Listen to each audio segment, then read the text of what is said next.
அமைதியுடன் இணைந்து வாழ்ந்து தூய ஆவியாருளும் ஒருமைப்பாட்டை காத்துக்கொள்ள முழு முயற்சி செய்யுங்கள். எபேசியர் 4ஆம் அதிகாரம் 3வது வசனம். இன்றைக்கு உலக திருச்சபை மாமன்றம் உருவான ஒரு நாள். Birth of World Council of Churches உருவான ஒரு நாளுங்க. இது இவ்வளோ ஒரு சிறப்பான ஒரு நாள். ஏன் இது உருவாக்கப்பட்டது அப்படின்னா, அதாவது திருச்சபைகளிலே அமைதி நிலவ வேண்டும், சமாதானம் உருவாக்கப்பட வேண்டும்.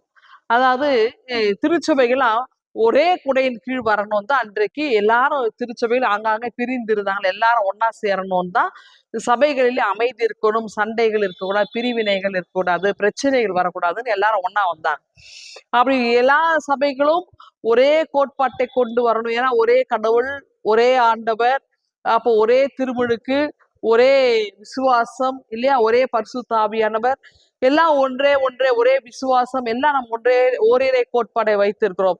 அப்படி என்றால் நாம் எல்லாத்திலையும் ஒன்றாய் இருக்கும்போது சபைகளிலே பிரிவினைகள் ஏன், பிரச்சனைகள் ஏன், பாகுபாடு ஏன் என்ற ஒரு நிலை நமக்கு இருக்கு இல்லையா. இன்னைக்கு நிறைய சபைகளிலே நிறைய பிரச்சனைகள் இன்னைக்கு இருக்கு. அதாவது அந்தஸ்து ரீதியான பிரச்சனைகள், உயர்வு தாழ்வு, ஆண் பெண், சமூக ரீதியான அந்தஸ்துகள், அப்புறம் சாதிய ரீதியான பாகுபாடுகள் இன்னைக்கு சபைகளில் இருக்கு. இப்படி பிரச்சனைகள் நிறைய இன்னைக்கு சபைகளில் எலெக்ஷன்ஸ் வருது. இந்த மாதிரிலாம் ஒரு நிலை இருக்கக்கூடாதுதான் என்ன பண்ண எல்லா சர்ச்சஸும் ஒன்னா சேர்ந்து ஒரே உடலாக, கிறிஸ்துவின் உடலாக இருக்கணும் அப்படின்னு தான் எல்லாருமே நம்முடைய முன்னோர்கள்லாம் அதுக்காக பாடுபட்டிருக்கிறாங்க. அதனால்தான் சிஎஸ்ஐ அப்படின்னு ஒரே அமைப்பு வந்துச்சு இல்லையா. டாக்டர் டோர்னக்கல் டயசிஸுடைய பேராயர் டாக்டர் VS அசரியா அவர்கள் பேராயர் அதுக்காக முன்னெடுப்பு எடுத்து முயற்சி எடுத்து நமக்கு கொண்டு வந்துருந்தாங்க. அது 1947 அதோடைய அதாவது 79 ஆண்டு காலங்கள் நம்ம அதுல ஒரு அங்கம் வகித்து வந்திருக்கிறோம். அதாவது கத்தோலிக்க திருச்சபையும் லூத்தரன் திருச்சபையும் தவிர்த்து இதுல வந்திருக்குது.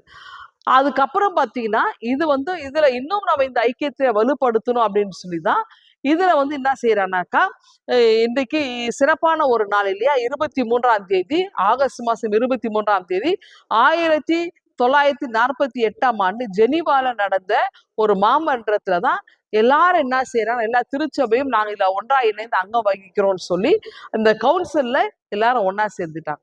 இப்ப ஒன்றா இணைந்து நாங்க எல்லாரும் ஒரே திருச்சபையின் கவுன்சில மாமன்றத்துல இணைந்து இருக்கிறோம் அப்படின்னு ஒரு அழகான ஒரு மாமன்றத்துல கவுன்சில் நாங்க இருக்கிறோம்னு சொல்லி ஒரு திருச்சபையுடைய பிறந்த ஒரு நிலையில அது காணப்படுகிறது.